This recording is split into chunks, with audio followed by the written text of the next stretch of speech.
Noong February 24, 2022, sinimulan ng Russia ang gyerang sinasabi ng mga eksperto na ang most significant war since World War II. Sa ngayon, iisa lang ang hiling ng marami, hindi lang ng mga Ukrainians kundi pati na din ng buong mundo. At yun ay ang pagtatapos ng labanan. Subalit paano nga ba natatapos ang mga gyerang katulad nito? Gawin nating halimbawa ang World War II. Kaya ang tanong, paano nga ba natapos ang World War II? Sa unang 3 taon ng World War II, tila hindi kayang pigilan ng sinuman at anumang bansa ang napakalakas na puwersa ng Germany at ng kanilang leader na si Adolf Hitler. Sa katunayan, sa mga unang buwan lamang ng gyera, madali lang nilang natalo ang depensa ng Poland, Norway, Belgium, Holland at France.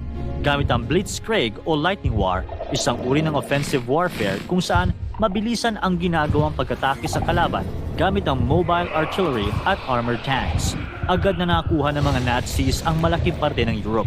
Noong 1941, halos nasakop na nila ang buong Europa mula sa Black Sea hanggang sa English Channel. Sa madaling salita, sa mga panahong iyon, maganda ang takbo ng gyera para kay Hitler at sa mga Nazis. Subalit bigla na lang itong bumaliktad. Noong August 23, 1942, sinugod ng mga Nazis ang Stalingrad, isang syudad sa Russia na pinangalanan mula sa kanilang leader na si Joseph Stalin. Gusto itong sakupin ni Hitler upang ipahiya si Stalin. At dahil ito rin ang industrial center ng Russia kung saan ginagawa ang mga artillery ng kanilang military. Tumagal ng 6 na buwan ang labanan, pero sa huli, natalo ang mga Germans, lalo na nang dumating na ang winter. At napilitang lumaban ng mga Nazis sa napakalamig na klima na hindi sila sanay. Ito ang unang labanan na aminado si Hitler na natalo siya. At dahil dito, tumaas sa morale ng mga Russians at umabante pa sila sa Eastern Front. Subalit hindi lang ito ang naging problema ng mga Nazis. Dahil sa kabilang banda ng Europa, sumusugod na rin ang puwersa ng mga Western Allies na pinamumunuan ng US at Great Britain.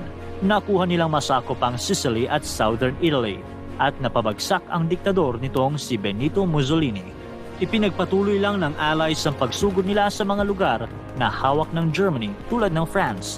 At noong August 1944, tuluyan nilang napalaya ang Paris at northwestern France. Matapos ang 2 linggo, napalaya din ng grupo ang Brussels. Dahil sa Soviets at Western Allies na sumusugod sa magkaibang parte ng Europa, nahihirapan na ang mga Nazis na mapanatili ang kanilang mga nasasakupan.